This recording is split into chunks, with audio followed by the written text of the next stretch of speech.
건설 현장 소장으로 불리던 59세, 퇴직 후엔 이름 대신 왜 또 집에 있어가 먼저였다. 안전모를 쓰고 현장에 들어서면 사람들이 먼저 불렀습니다. 소장님 오셨습니다. 공정 하나가 막히면 전화가 왔고 결정이 필요하면 그의 이름이 먼저 나왔습니다. 수십 명, 많을 때는 수백 명이 움직이는 현장을 책임지던 사람. 건설 현장 소장으로 30년 넘게 살아온 59세의 그는 늘 불리는 위치에 있었습니다. 퇴직을 하고 난 뒤 그 호칭은 사라졌습니다. 대신 집에서 가장 자주 들은 말은 이거였습니다. 왜 또 집에 있어? 말은 가볍게 던져졌을지 모릅니다. 하지만 그 순간 그는 알았습니다. 이제 자신은 소장님이 아니라 집 안에서 자리를 다시 찾아야 하는 사람이 되었다는 걸. 은퇴는 직함이 사라지는 순간부터 체감된다. 건설 현장 소장은 직함이 곧 역할입니다. 지시하고 조율하고 책임지는 사람.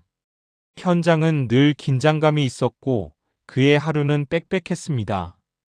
은퇴는 그 빽빽함이 한순간에 비워지는 일입니다. 전화가 오지 않고 결정해야 할 일이 없고 누군가의 하루를 책임질 이유도 사라집니다.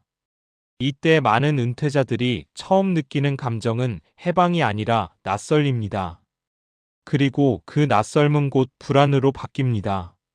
집에만 있네라는 말이 상처가 되는 이유. 아내의 말에는 악의가 없었을 수 있습니다.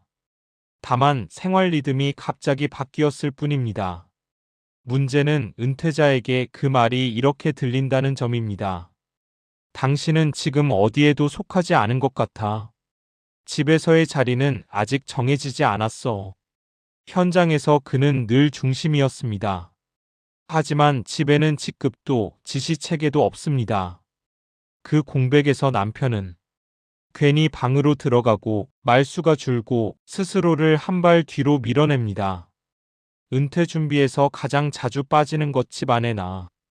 은퇴 준비라고 하면 대부분 이런 것부터 떠올립니다. 퇴직금과 연금, 생활비 계산, 건강관리. 물론 중요합니다. 하지만 실제 은퇴 후 삶의 만족도를 좌우하는 건 이 질문입니다. 나는 집 안에서 어떤 사람으로 존재할 것인가? 사회에서는 명확했던 역할이 집에서는 자동으로 주어지지 않습니다. 집 안에서의 역할은 새로 합의하고 다시 만들어야 하는 영역입니다. 은퇴 후 삶은 관리자에서 참여자로 내려오는 과정이다. 건설 현장 소장이었던 사람들은 결정하는 위치에 익숙합니다. 그래서 은퇴 후에도 집 안에서 무의식적으로 지시하거나 자신의 방식이 맞다고 생각하기 쉽습니다. 하지만 집은 현장이 아닙니다. 은퇴 후에는 관리자가 아니라 참여자가 되어야 합니다. 집안일의 일부를 맡고 일상의 결정을 함께하고 결과보다 과정을 공유하는 사람. 이 전환이 이루어지지 않으면 집안 공기는 점점 딱딱해집니다. 은퇴 후에도 소장 경험은 사라지지 않는다. 직함은 사라졌지만 경험은 남아 있습니다. 문제는 그 경험을 쓸 자리를 찾지 못할 때 생깁니다. 건설 현장 소장에게 가능한 역할은 많습니다. 소규모 공사 자문, 지역 안전 점검 봉사, 청년 기능 인력 멘토, 공동주택 유지 관리 상담. 이런 활동은 큰 수입을 주지 않아도 오늘 내가 맡은 책임이 있다는 감각을 되살려줍니다. 사람은 여전히 책임이 있을 때 가장 안정됩니다. 가족도 은퇴를 함께 배운다. 왜 또 집에 있어라는 말은 사실 낯설에서 나온 표현일 수 있습니다.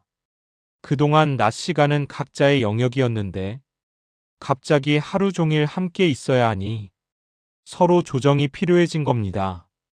그래서 은퇴 후에는 큰 대화보다 이런 합의가 중요합니다. 낮 시간 각자의 루틴, 집 안에서의 역할 분담, 혼자만의 시간에 대한 존중. 이 합의가 없으면 작은 말 한마디가 관계를 흔듭니다. 은퇴는 쉬는 시기가 아니라 구조를 다시 짜는 시기다. 건설 현장 소장으로 불리던 59세에게 문제는 체력도 돈도 아니었습니다. 소장 이후에 자신을 설계하지 않았던 것, 그게 가장 큰 공백이었습니다. 은퇴 후 삶은 아무것도 하지 않는 시간이 아니라 어디에 어떻게 설 것인지를 다시 정하는 시간입니다. 이름 대신 다른 말이 먼저 나오지 않으려면 은퇴를 앞두고 있거나 이미 은퇴했다면 이 질문을 스스로에게 던져보면 좋겠습니다. 나는 지금 어디에 소속되어 있는가? 내 경험을 필요로 하는 자리는 어디인가? 그 답이 하나라도 생기면 집에서 듣는 첫 마디는 달라질 수 있습니다. 왜 또 집에 있어 대신 오늘은 어디 다녀왔어? 라는 말이 나오도록. 은퇴 준비는 직함을 내려놓는 연습이 아니라 직함 없이도 설 수 있는 자리를 만드는 일입니다.